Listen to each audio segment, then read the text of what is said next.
Sims, let's go.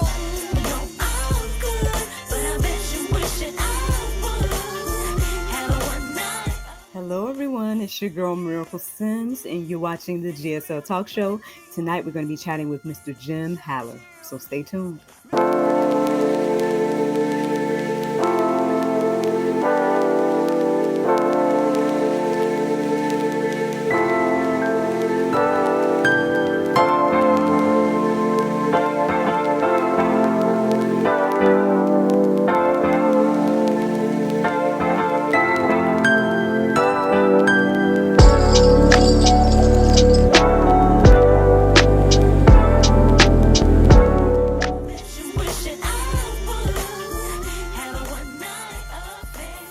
Welcome back to the GSL Talk Show. As you all can see, I am here with Mr. Jim Haller. How are you doing, sir?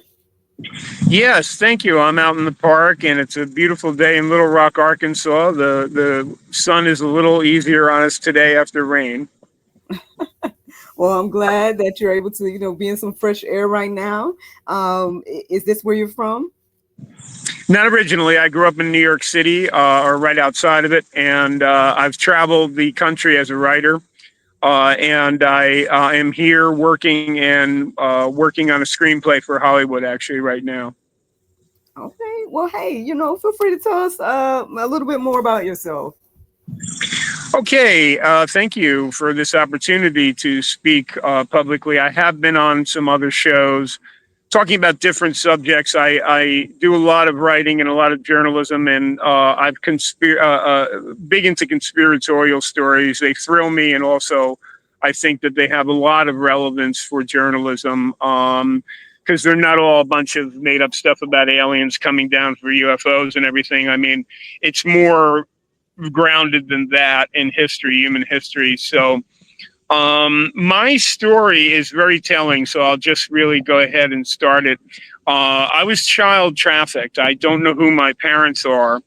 I don't know how I was brought into the world. I know nothing of that because my records to this day are permanently sealed, which is illegal after 2017. It's been illegal to, the records were supposed to be released in New Jersey, and they would not release my records. In fact, I was arrested trying to get them. Arrested by police, making a complaint through the Catholic Church. So in 1966, whatever happened, I was child trafficked somehow, put into an adoption through the Catholic Charities, which is an arm of the Catholic Church, which is supposedly doing charity work. They do a lot of adoptions, at least they have in the past.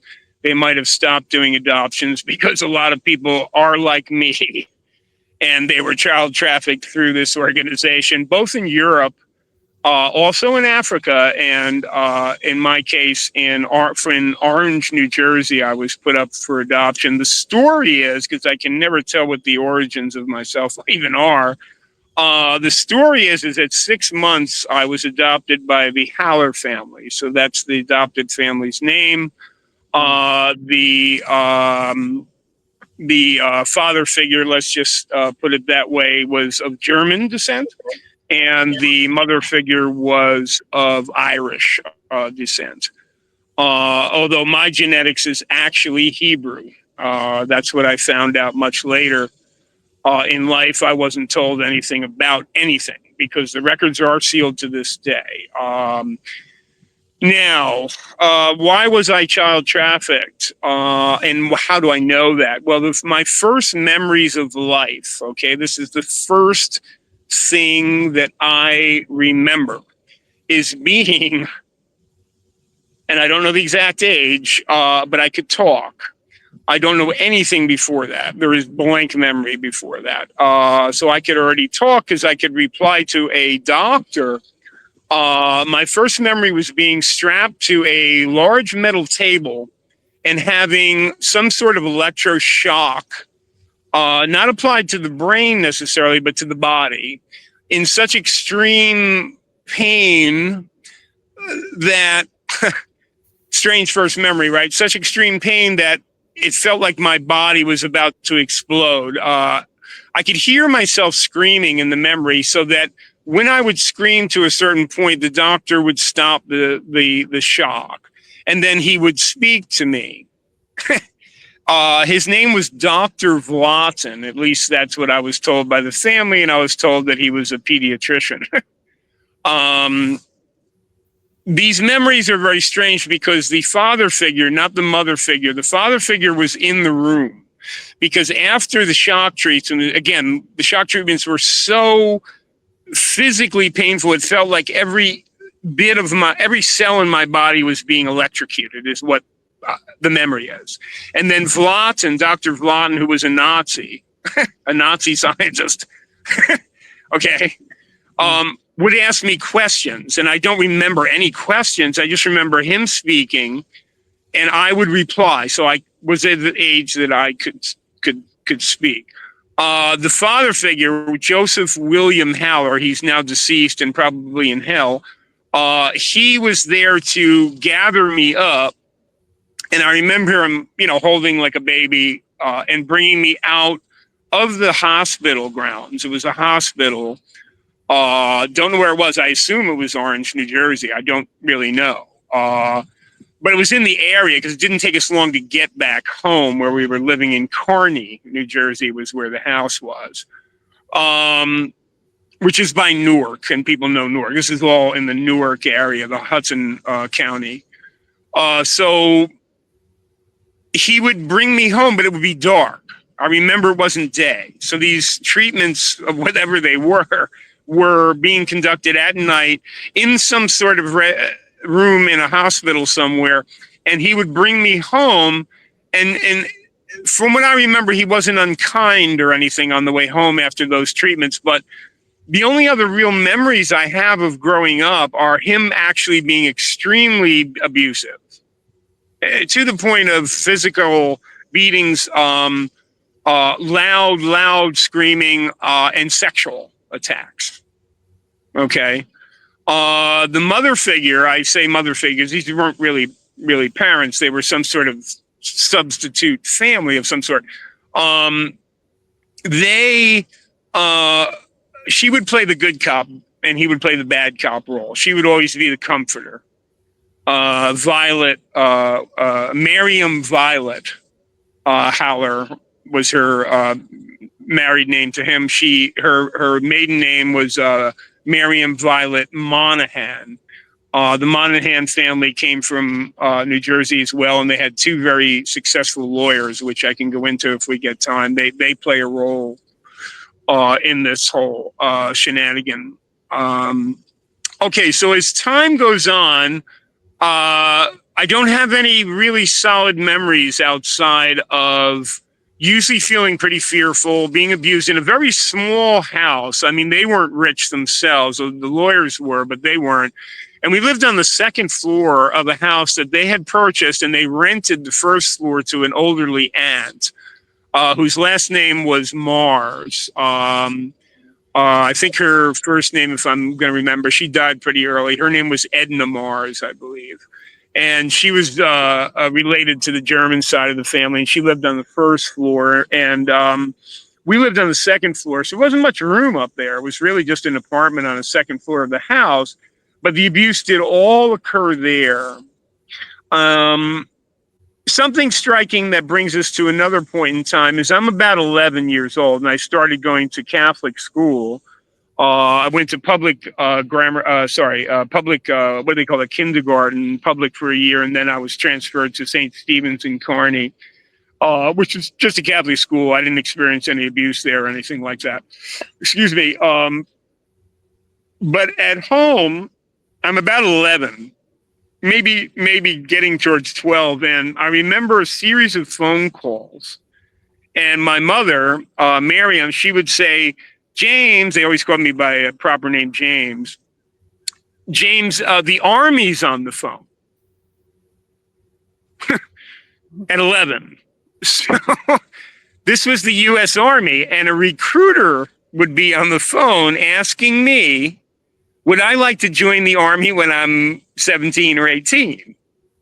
And I'm 11, And I was like, I don't know, I don't know whether I want to go in the army or not. And he would give me some information that, this is all very vague memories, but this is another standout memory that's strange.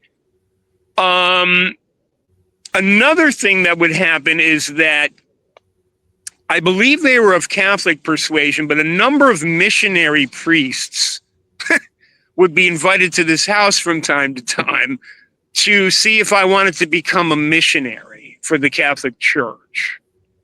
So I believe that a pattern's being evolved here. This adopted family was leveraging me either to go into the U.S. Army for whatever reasons they had, I assume, which is a bigger picture already.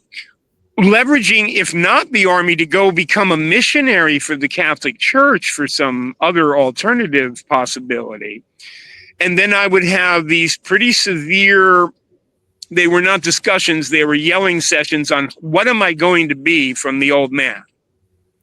In other words, he would get in my face like this and he's like, what are you going to do with your life? And I'm, again, pubescent at this point. So, and he would suggest doctor or lawyer all the time, over and over again. All of these things I began to reject because of the way that they were being presented so violently and strangely. And also, none of them were in any of my interest. I'm a natural born creative writer, and that's really what I do to this day. That's really the core personality of me. One thing I would tell you in this story is after that, things settled down. I didn't experience the abuse anymore. However, sometime during high school, in 1970, they adopted a girl. She was given the name Catherine Haller. And she, being 1970, was 4 years my younger. We did become close and we did become friends and we grew up together and some of our friends became friends and things like that. So there was a normality there. One of the giveaways of this MK Ultra, I guess, is really basically what it was that one time I found the father, Joseph, in bed with her. This was shocking, but not totally shocking because I had the memories of what had gone on. And I thought they had subsided and might even be nothing all that unusual. And here I am about a junior in high school or so. And he was in bed with her. I let it go and then came home after hanging out with friends one night, a little bit buzzed up, out there partying with the kids, and I was probably a little drunk or something. And I laid it on him thick and heavy with an attack. I punched him out on the account of me finding him in bed. Now, he was a professional boxer back in the day, and he wasn't ready for it. And I laid him out cold, and he was unconscious for a minute or two and the mother came in. It was the middle of the night, and they kind of let it go. They didn't say anything. They kind of let it go. I just went off to bed, and they let it go like nothing ever happened at that point.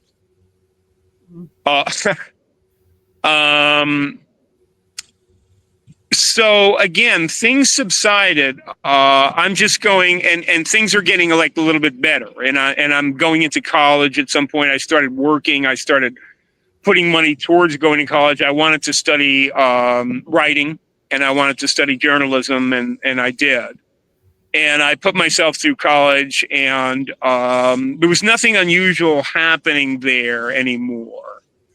But those things are extremely telling about what the origins of this family and the situation that this family really was. Now, a little bit later on, I forget what the circumstances were, but I would be invited to one of the lawyer's offices. Again, they were trying to woo me into becoming a lawyer. They didn't give up on that. I didn't go into the Army. I never signed up. And I certainly didn't sign up to become a missionary. So they were hoping that I would end up in law school. And I'm thinking there's a background plan, for these things. So I would be invited to Robert Monahan. He was a very successful aviation lawyer with a specialization in aviation law, which is about flying planes. I, to this day, wish I had a recording device, because there was one session where I would sit in his office and he would tell me about the law, and he would tell me about his successful career, how he was rich beyond his wildest dreams and can do anything he wants and fly the world free because he's an aviation lawyer. He did say one time that it'll be interesting for you because things aren't always what they seem. In fact, I helped cover up the Pan Am downing. Okay. All right. The Pan Am downing was supposedly an early terrorist attack on an Israeli plane, which was, I think, an American plane, but it might have been under. I don't know the particulars of the story. I'd have to research it. But he said that, and that was a major thing that triggered a whole bunch of battles between Palestine and Israel and stuff, which is ongoing, obviously, together today. So why he let that slip must have been just a slip on his part or bragging or something. But that shows you that United States is not unprivy to the things that are happening over there involving actual terrorism and bringing down of planes and things of that nature. So that's what I'm saying. Like, this story of my life begins to have offshoots into the bigger picture of the world. Okay, so the next step in what is going on with me, after college, I struggled. I couldn't find a job. I worked for some magazines. I did some teaching as a substitute teacher, and just trying to get off into the world. This is in New York City, so there's a lot of competition, especially in the teaching. I mean, I was at the bottom of the rung, working maybe 3-4 days a week. So I wasn't settled into a career. So I ended up, although I did not want to, because relations had strained both between my sister, who was sort of siding with my family, with a lot of weird stuff going on in the background, a bigger family that stretched down to the Jersey Shore with some weird stuff going on with the larger family. So basically, I was kind of the black sheep, and I'm moving along, and I ended up moving back in with them. They had moved to Summit, New Jersey, in a condo at this point. And I was hoping it would be temporarily. And when I moved in, they seemed welcoming. They said, no problem, hitch up here, maybe you can catch something up this way work-wise or whatever. Like I preface, I didn't really want to move back in, but I did. While there, they created a situation that they were going to put an alarm system in the house, in the condo, not outside of the condo, but in the condo. So if you had to get up in the middle of the night, it would go on at night. You would trigger a motion detector and the alarm would go off in the middle of the night. So you had to get up, and let's say you had to pee or get a glass of water or something. You had to turn off the alarm in order to do this, and then reschedule the alarm. So they were so paranoid, right? In the middle of Summit, which is a mansion-filled, extremely wealthy part of New Jersey they had moved to, which is no robberies at all. But they want an alarm system in the condo, because I'm there. So that you can, right? There's no way that this is normal at all, you know? When the alarm system was on, as soon as it went on, I felt like my heart was stopping. So this was an electromagnetic attack is what this was. And the alarm system was cover. I didn't know it at the time.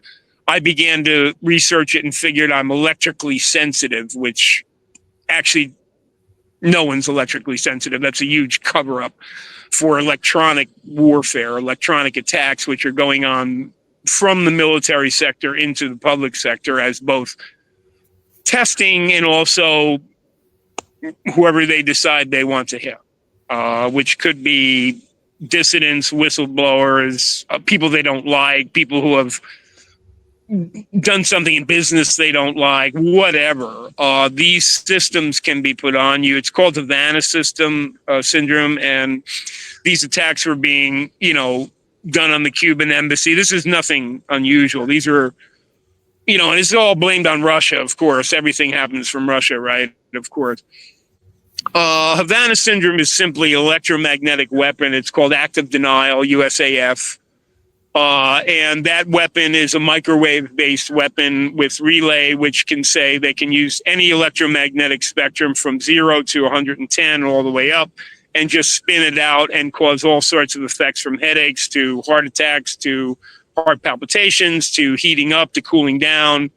I might mention that a hero of mine who was on YouTube, who had a show up until recently. She was murdered. Her name was Renetta Jones. She was in the Super Soldier program with the U.S. Army, also a native New Yorker. And I never knew her, but I was absolutely thrilled that she was on YouTube exposing her life. And they froze her to death just about 4 months ago in the Texas desert, where she was extremely hot, doing research, because she liked to research in the Texas desert for whatever reason. She had these theories, and they froze her to death, like Mr. Freeze.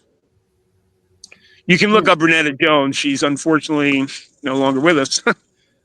She was exposing some pretty deep stuff about the U.S. Army's secret space program, which I have no connection to. I don't have any of those symptoms at all. I just simply, to this day, have electromagnetic symptoms of attacks from time to time, where these are obviously stemming from that era when I was up in the condo. I left that condo immediately, but there began a series of incarcerations with me, not in jail, but in mental institutions.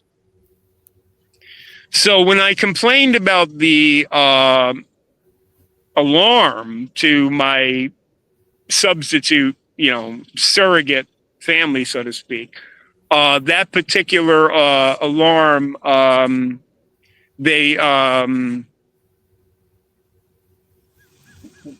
that particular alarm, they I'm on a show. I can't really talk now. Hi guys, goodbye. Yeah, and so thank you though. And so anyway, yeah, so what they did was they had a cousin of mine who I briefly worked for. He was married into the family to one of my cousins. They had a cousin come over and have a talk with me about my rantings and ravings about the alarm. And he said, I'd like you to go speak to a psychiatrist. I refused, but they did incarcerate me in it was a Catholic run. A lot of these things are Catholic run. I don't remember the name of the hospital, but I was there for about 2 weeks.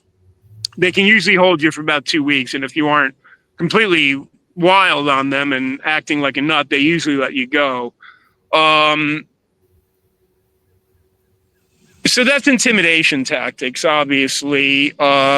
That passed, I moved, and I never had any contact with the family again, including my sister, who again sided with them, saying I need help and things like that. I've been on my own since then without any contact with that family. I know that the mother passed because my sister informed me on Facebook. I only know that the father passed because of the psychic, and I don't know whether people want to believe in that, but a psychic told me that my surrogate father passed, and he was of the age anyway, so I would believe that they both are gone. I don't know the whereabouts of Kathy, my surrogate sister. I've been pretty much on my own. I haven't established a relationship with a female or anything like that, because I wouldn't want to bring her into this world that I have to deal with. I deal with gang stalking completely. That was probably a gang stalking event right there to try to interrupt me. A woman with a young child, which is sad. I don't know. They could be just, interested in what I was saying, but I doubt it. Gang stalking on a daily basis. Police outside the house, honking of horns, cars driving by all night, neighbors getting involved. Gang stalking is part and parcel of this program. And I'm going to jump ahead. I was incarcerated a few other times in mental institutions through the acts of gang stalking. When you just can't take it anymore, and you either question a gang stalker or I wouldn't say I got violent, but confronted them, they would call the cops, and the cops would just, put me in incarceration. I was in Florida at the time, and they have a Baker Act, which, if you don't know what the Baker Act is, it's an official act where you can be put under psychiatric evaluation for 2 weeks. And they use the Baker Act. They call Baker acting. There's plenty of drugs around, and people get Baker acted all the time. But I have never been a drug user. I've indulged in alcohol, no longer. I've indulged in marijuana, no longer. But none to the point of becoming psychotic or anything like that. So let me preface this by saying, now that I've told you this story, I would like to move into why it is a larger story. That what I am and my story represents is a picture of 1, 2, 3, 4, 5, 6, 7, 8, 9, 10, that 10th person or that 20th person anywhere in the world in 6 degrees of separation, as they say, will be a victim of government oppression of some sort, no matter where they are, because this system is locked into what conspiracy theory is calling the New World Order, which is the New World Order, but it has its ties into the deep, dark occult. And this is what I've been able to surmise, both by studying, and I'm a natural student, and also a natural researcher for writing. And I've been able to surmise that this is based in the occult, the New World Order, not only from some of the literature about it and other content, but just from the fact that the occult allows for this encroaching global government to do things behind the scenes. It's within the occult, so the occult is the hidden, right? So it's a perfect cover, this old-time religion, or whatever they call it, the old religion. It's a perfect cover to say, well, if we ever get caught for doing things, it's my religion. For instance, Colonel Michael Aquino, who was a colonel and he might still be alive and still be in the U.S. Army, was acquitted on 20 counts of child kidnapping in the Presidio in San Francisco while he was in the employ of the U.S. Army. Him and his wife were founders of a satanic religion called the Temple of Set. And if you haven't heard this story, you've got to look into Michael Aquino. He was caught on 20 counts of trafficking children for religious purposes. The U.S. Army admonished and acquitted him of all 20 counts because they allow for freedom of religion in the U.S. Army. Yeah. So now Michael Aquino is free as a bird, as they say, because he's protected by the U.S. Army, who's protecting his religion, which is Satanism, or what he would call Satanism, which is a weird offshoot of Satanism. So the occult is a deep cover. Although it's involved, they are using the occult.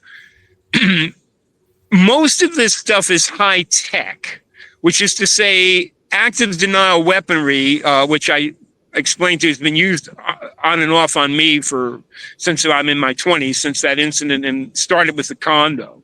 It might have started earlier. I used to suffer from migraines when I was a kid and immunological disorders, of which I've both overcome. But then again, I get migraines from time to time, and they are induced from electromagnetic pressure from system. Which is background. It's hidden, so that we can be plain on what the old religion is. It goes back. It goes way back, and we have the Bible to show us that the Israelites, who genetically I'm an Ashkenazi Jew, were set apart, if you will, from the Canaanites, weren't they not? And they were warned again and again in the Bible not to be involved with idol worship of the Canaanite religion. This is the Canaanite religion. The old religion is the Canaanite religion, and its pantheon is the Ugaritic texts, which have been unearthed right around the same time as the Gnostic texts, if you or whatever you want to call them. The Nag Hammadi library was discovered. These were discovered a little bit earlier, I believe, in the 1930s, and translated. And there are pantheon of gods who we never really heard of. One of them is Baal, which is even in the Bible. So we did hear of Baal. So I wanted to let the listeners know that this old religion, which the New World Order, which is the reason people are experiencing child pedophilia, which is for control. It's military control, breaking down the personality for control. That's all it really is. It's not because it feels good to have sex with a child. It's because it breaks the child's will. We have, obviously, disappearances for human experimentation. We also have just overall oppressive governments throughout the world, which are under the rubric of the New World Order since 1991, with the Rio de Janeiro summit in Brazil. This is where the New World Order was solidified. And there was a speech by George S. Bush, the then president and head of the CIA, I might add, in 1991 about the New World Order. And you can look up his New World Order speech, which is the same year. So he's just saying, we're setting up the New World Order in 1991, which is, since then, it's just gotten deeper and deeper and deeper and deeper and deeper and deeper, and more technology and technology, and everything that's coming out now with technology is all really coming out of the U.S. military, and the DARPA, which is part of the military, and also NASA, of course. So the Canaanite religion it's not properly Luciferianism. It's not properly Satanism. These are also cover names. People can argue with me, but I'm presenting this because I want to get pinpointed on where this stuff comes from. It comes from Babylon, which is also in the Bible where it says, come out of her.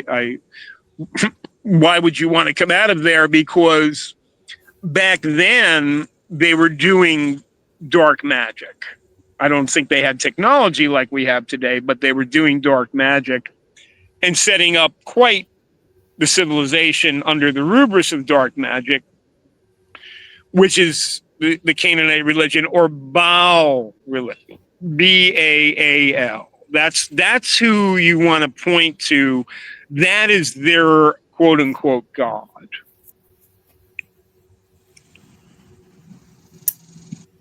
Well, Yeah.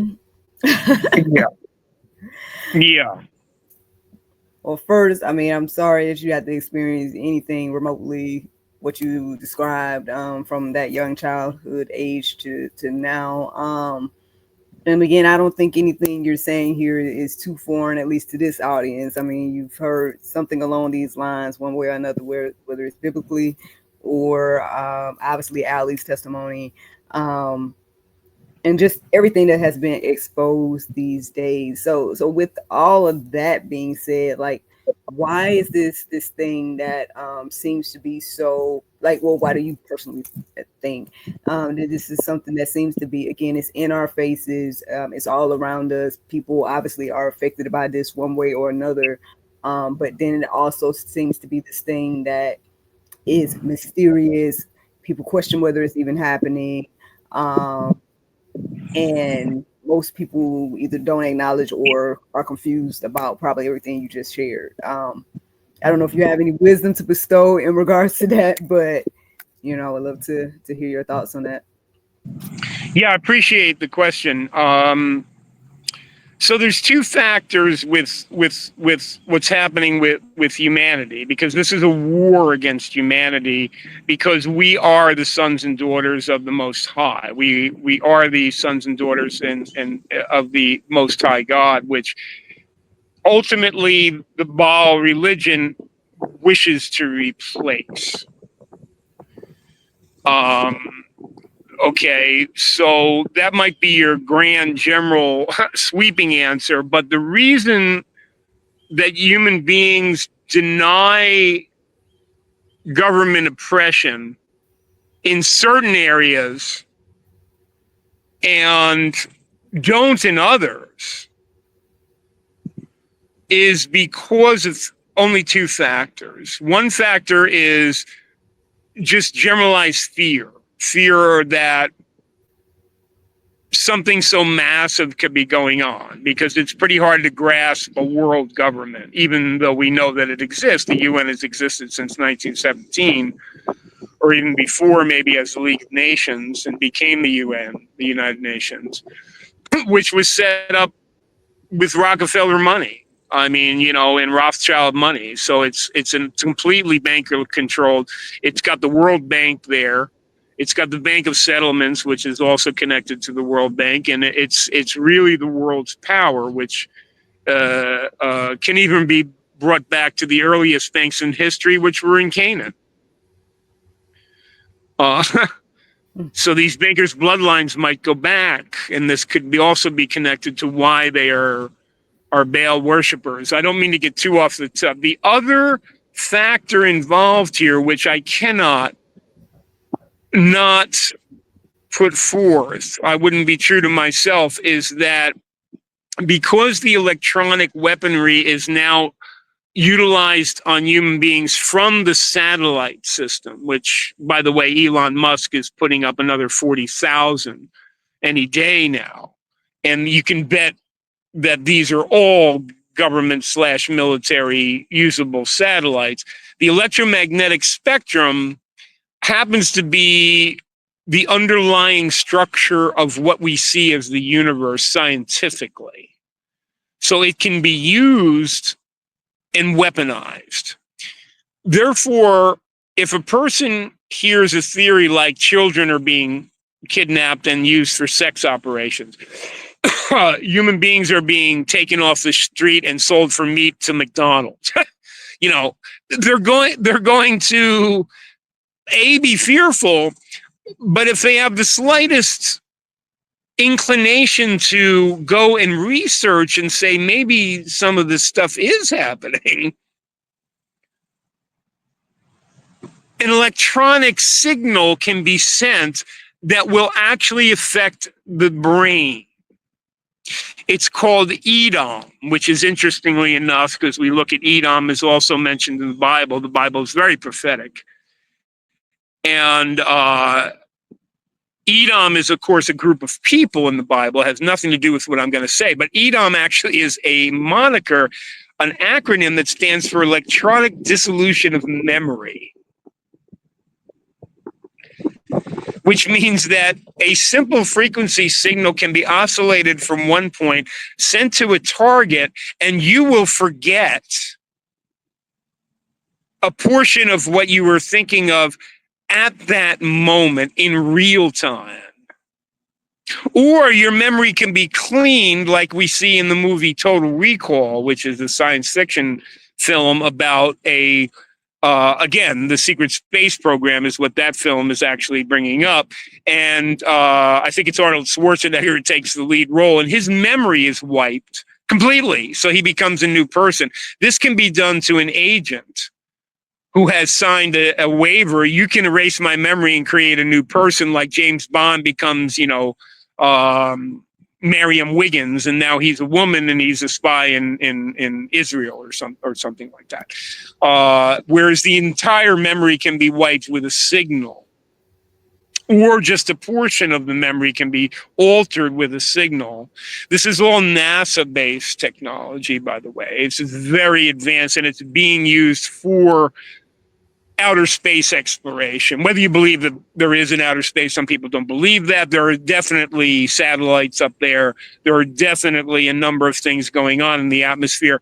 And one of them is the attempt to get out there and space exploration on their part. So you notice that Trump's come in with this Space Force whole thing. You kind of got to be on the beat. I don't mean you. I mean, the public has to be on the beat and watch what these people are doing in order to be able to put some of these pieces together. Otherwise, it slips under the table. And it's pretty overwhelming, which goes back to the fear factor. Like, I don't want to hear that. There's enough going on in my life because we're made extremely busy just to survive. That all this, hucky-ducky stuff on YouTube and all this conspiracy theory doesn't really relate to me. That's how they feel. So that's how I would answer Well, I mean, got you. Now I know some people may watch this, right, and they'll be like, well, how does he know, right? And things of that nature. Is this just from like research that you've done over these years, or are there things that you witnessed beyond what you've already shared? Like, feel free to. Yeah, right. Yeah, right. How do I know? Well, that's a pretty big question. But the question, based on what I've told you so far, and surviving because there was numerous attempts in my life that I didn't go into, including induced heart attacks, induced strokes, where I'd wake up and the pillow is just completely full of blood. And this is all electronic warfare.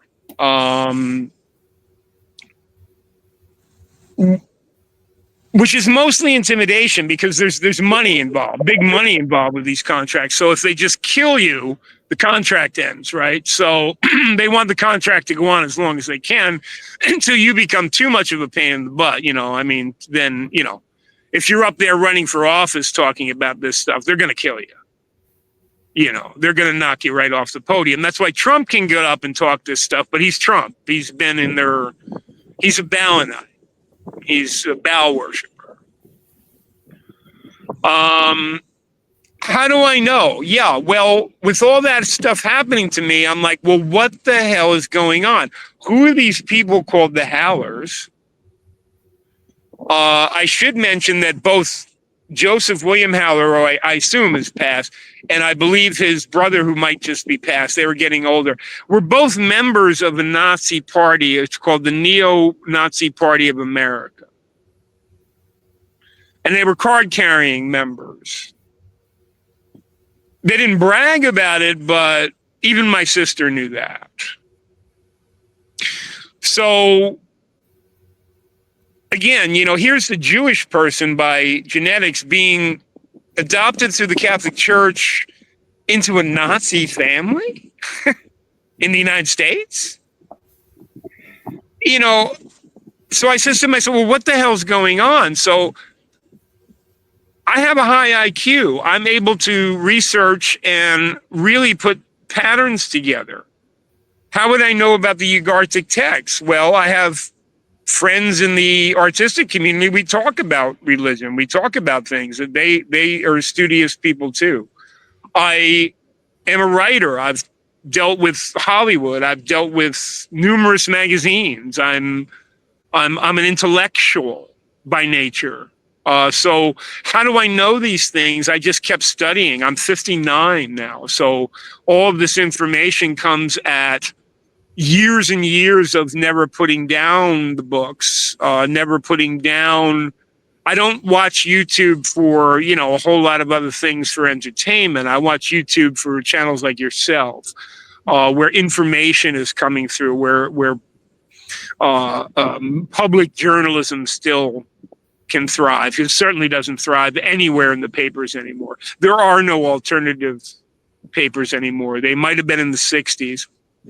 I should go into a little bit about what Allie brings up about the Black Panthers. I wanted to bring up, and this also ties into why people tend to reject conspiracy theory. She's right about the Panthers, because all of the left wing, all of it, is psyop. Including every political party, even if it's not left wing, even if it's like the Republican Party, is a psyop. These are psyops. They're run by the intelligence companies. There's several, and they are corporations, by the way. The CIA has a moniker called the Firm. They also have a nickname called the Company. They are the company. If you work for the CIA, yeah, I work for the company. That's colloquial. They are a company. A very successful company. You can imagine how many contracts shoot out from the CIA and how lucrative this is monetarily across the world. Not to mention the drugs, the constant arms running and drug running that the CIA has been involved. So the left sometimes touches on these things and then immediately comes back as if they've touched an electric fence, so to speak.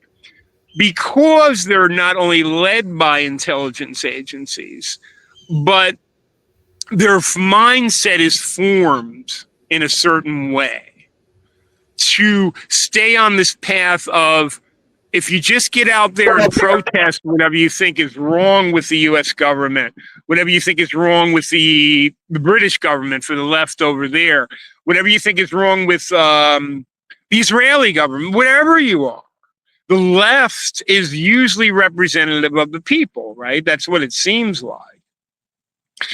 And although the left has made many strides over the years, it has slowly been co-opted by. For instance, if you look at the original Black Panthers, they were all put in jail or murdered by the FBI. And then there was something called the New Black Panthers, which was created with leadership of guess who? The FBI. So now your group that's supposed to represent the people, again, is occultically hidden by Fox agents representing a group that's supposed to be for the people. But now can run drugs through them, which they do. Now can run child prostitution through them, which they do. Now can run arms through them, and now can put real activists who are trying to make any kind of difference in the world under their watch and under their decision whether to off them, put them in jail, et cetera, et cetera.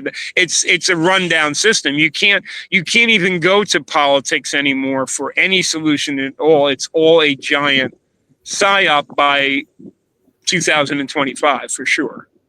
Where we're at now, there's no avenue in politics to go to anywhere. The Green Party, it doesn't matter.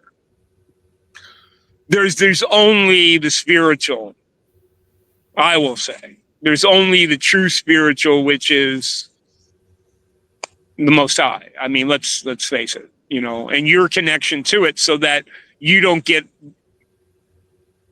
mauled in your perceptions by this onslaught of psyop. If you turn on the mainstream news now, it's like bomb got hit here, earthquake here, flooding here, blah blah blah. It's total disaster every moment. This school got shot up. That theater got. You can't even go out and watch a movie anymore with you can't without the risk of getting your head blown off by some guy with purple hair who somehow got a bunch of guns, even though he's a kid.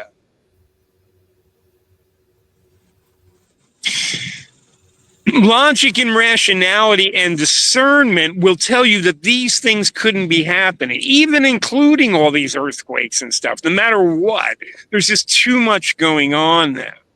And it's a bombardment of what's called shock and awe, which is George Bush Jr., when they also with the CIA and the Freemasons and the Skull and Bones and all that, he went to war, right, with Iraq, even though it was the, what we call it, Afghanistan and Saudi Arabia that supposedly did 9/11. They went to war in Iraq for some reason. He called it shock and awe, if you remember those speeches and if you look them up. We're going to shock them and awe them. All right, these are code words for the future closure of the media, the mainstream media, which is to shock and awe the human public. Oh, there's a hurricane over there. Oh, there's a pandemic over here. Worldwide. Got to wear a mask. Shut up. Shut you up, man. Don't breathe. I can't breathe. And it goes on and on and on, So how do I know these things? It's survival for me. Because they can't touch me. Like, if this was a psyop of the woman and coming up with a child, sadly for the child, I just brush them off. I'm like, no, you can't come near me because I know. And even if it's not, I'm in the middle of a show. I don't need to be interrupted. That's very rude. So for me to know these things is survival. It makes it almost impossible for them to get to me. Because even with the electronic attacks, I've got all sorts of, stuff that I can protect myself with. And that's a whole nother thing that I could spend, another show on, how to protect yourself from electronic attacks and how to heal yourself from some of the damage that they do. Because they can just put you out in a minute. And there's not much you can do about that. But again, the contracts come in too, and they have a contract date. So yeah, that's the long answer. Got you. And so, do you feel like this is just something that certain people are dealing with, and it's like you, Allie, or are you saying that it's a all of us issue, and that's why you're speaking out? Yes. Good question. We could get conspiratorial about all sorts of things, but it's not conspiratorial. None of this is conspiratorial. At the end of the day, it's manipulation tactics. It's manipulation theory, not conspiracy theory. They want a new world order because, as David Rockefeller says, if I'm guilty of creating a global order, if I am called out for helping to create a global order, then I am guilty. David Rockefeller. And he's justifying himself. He's saying, we're giving you a global order. Don't you want a global order where the world can run, whether it's global again or flat earth or whatever? It's not the point. That's the term, right? Well, no, we don't want your new world order where we'll all be electronically connected to a computer with a chip in our brain that's moving your hand when it wants to move you, forcing you to walk out to your factory job, if you even have one, with a depopulation program down to about 5 million people on the planet. That's their plan. So me and you, goodbye. We're not going to be in that 5 million. We're not going to make it. So that's why I'm speaking out, because most of the people living right now to their plans don't belong here at all. They're useless eaters in their very words. And Zbigniew Brzezinski, another fascist, who was head of the NSA for many years during the 70s, wrote a book called Limits of Growth and other books about how this new world order must depopulate, must deindustrialize, because it's warming the planet, right? I mean, again, obviously pollution is bad, but it's warming the planet it can be done with an X-ray machine, which they have, or a freeze machine, which they killed Renetta Jones last few months ago, where I was sobbing my heart out and screaming because they took her out and she needed to be here to lead the people. She had a whole classroom of people learning what's going on. And of course nope, we're not going to let that happen. So, and she had tech inside of her and everything. So I will promise you that I will come back as we near an hour I see here and give people some solutions, especially to electronic protection of electronic warfare, because you don't ever, I wouldn't wish this on the worst enemy of mine, even them, to feel like your heart is stopping or your heart's going to burst out of your chest at palpitations, and it's not because you haven't been eating right. It's because they're hitting you with a beam weapon, an osculated beam weapon, sender to target. And this might have been happening since the 40s, quite frankly, from my knowledge. This could have been happening in Nazi Germany, and this could all be Nazi technology. So are there solutions? Yes, there's solutions for self-protection, big time. I wouldn't be as healthy as I am. I'd be totally unhealthy from the amount of radiation I've absorbed over the last 35 years. Probably be dead. But not only do I eat really well, but I take precautions with protective measures. The other thing we can do is get out of politics. Stop voting for these clowns who are simply all fronts. All of them, or they wouldn't be there. They can't be there. They wouldn't let them be there. They have no power. They're all puppets of the military-industrial complex. And what we can do is strengthen your own spirit. This goes all the way, because it connects you to the Most High, and nothing can approach this. So there's nothing they can do when it comes down to really, really doing that. There's nothing they can do against it, because they are underneath that. The Baal worshippers are underneath that. Well, I mean, I'm sure there's a lot more that you can tell us, right, and share with us. Obviously, you said you are, working on Hollywood films. Obviously, you're a writer and whatnot as well. So, you're definitely welcome back anytime. But if there's anything you want the people to know before you go, what would that be? Yeah, I would absolutely come back on. I really enjoy the fact that you're getting controversial subjects out here, and the fact that you're going to let me talk about, which is pretty deep stuff right here. And not that Allie's isn't really the same deep stuff. I would like to thank the people who tune in, because they are still in their spirit if they're tuning in. They haven't lost it. They haven't turned away, which is actually a famous Pink Floyd song on the Turning Away. And like that rock band or not, that's an incredible song. It says when people turn away from the light, it's about that. So they haven't turned away. They're seeking the light. They're seeking knowledge, which is all in the Bible. Seek the light, seek the knowledge.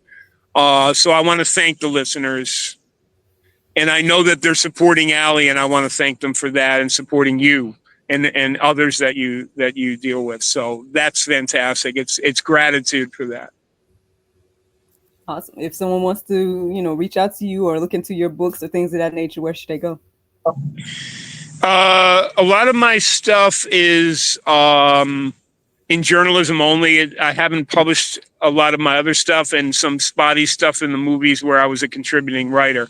What I would suggest is simply emailing me, which I'll give you my email, my personal email, and I welcome any emails, and I can send them information. I can send them books. I can send them, I sell my own books from home.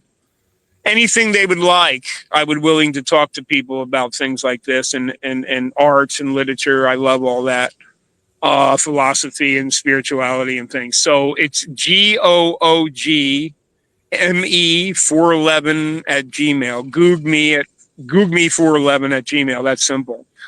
So right now I don't have a website. I am working on that.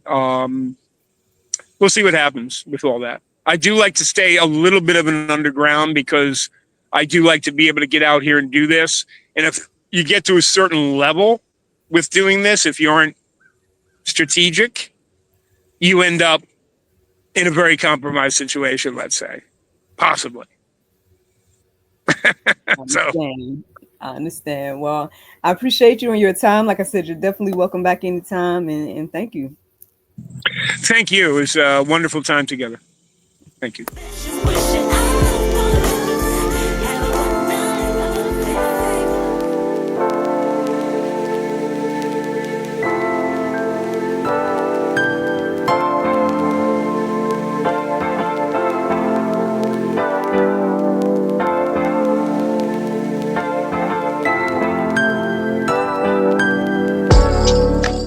Thank you so much for watching the GSL Talk Show, and thank you to Mr. Jim for joining us tonight. Don't forget to like, subscribe, and share, and stay tuned for Mr. Jim's return. Have a good night.